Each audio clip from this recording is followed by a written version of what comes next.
نحمده ونصلي على رسوله الكريم اما بعد فاعوذ بالله من الشيطان الرجيم بسم الله الرحمن الرحيم عما يتساءلون عن النبأ العظيم الذي هم فيه مختلفون كلا سيعلمون ثم كلا سيعلمون۔ پارہ 30 سورہ نبا رکوع 1 آیات نمبر 1 تا 5۔ سورۃ النبا مکی صورت ہے، قبل از ہجرت نازل ہے، 40 آیات اور 2 رکوع پر مشتمل ہے۔ حالت جموعی میں 78ویں نمبر پہ ہے، حالت نزولی میں 80ویں نمبر پہ ہے۔ نزلت بعد سورۃ المعارج وقبل سورۃ النازعات۔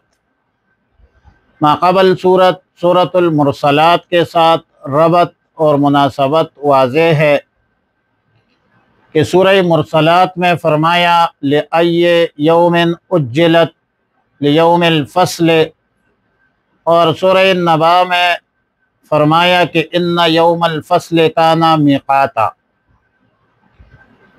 وجہ تسمیہ اظہر ہے کہ آیت نمبر 1 میں فرمایا عما یتساءلون،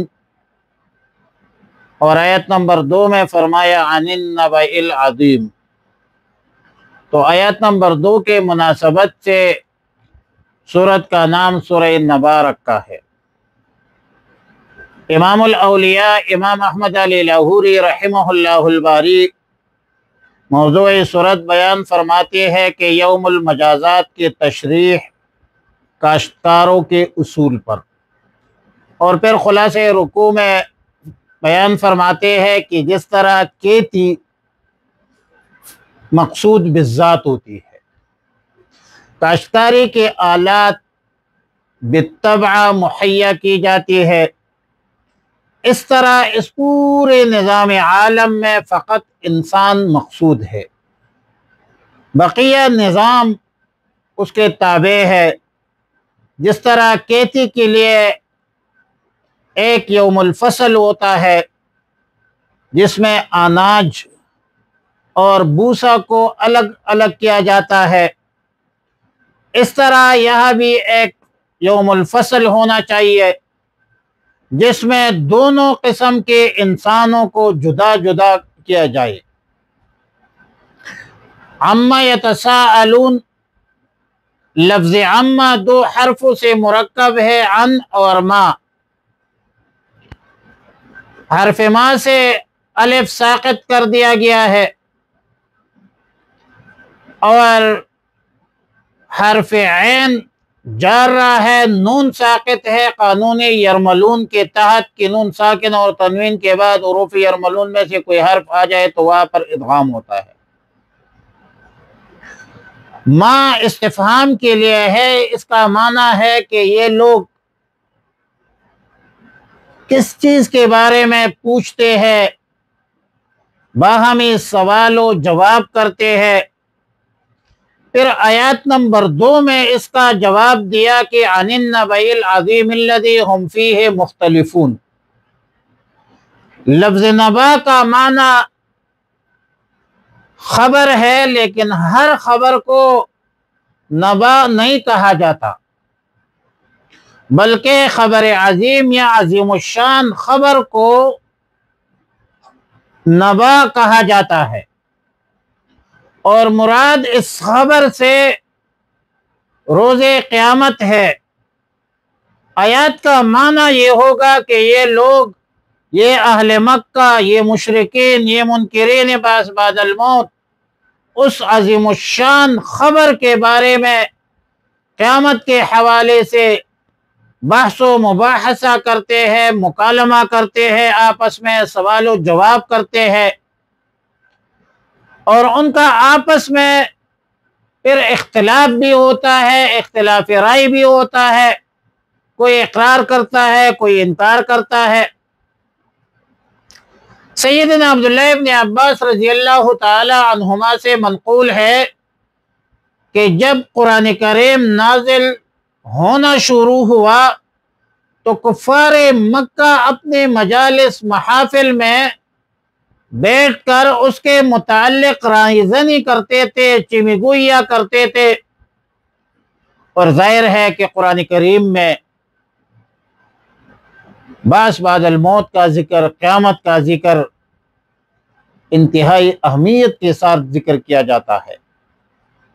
بلکہ پورے قرآن کریم میں توحید کے بعد سب سے زیادہ جو بیان ہے وہ ہے بعث بعد الموت کی، بکثرت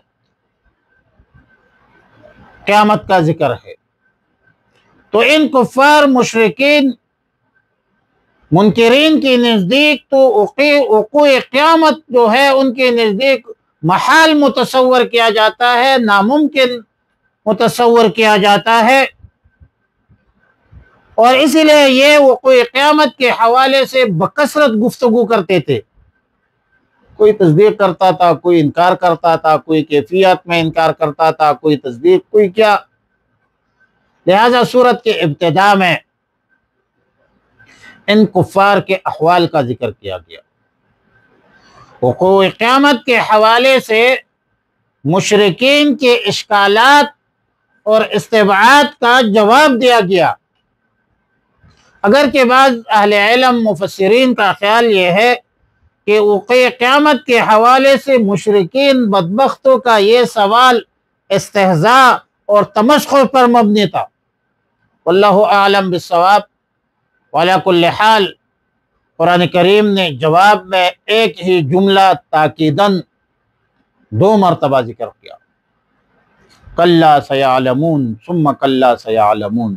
کلا کلمہ ردع ہے، اس کا معنی ایسا ہرگز نہیں، نفی ہے. مطلب یہ ہے کہ یہ سوال، یہ جواب، یہ بحث، یہ مباحثہ، یہ مکالمہ مناظرہ میں آنے والی چیز نہیں ہے. یہ تو جب سامنے آئے گی تو اس وقت حقیقت اشکار ہو جائے گی، پتہ چلے گا.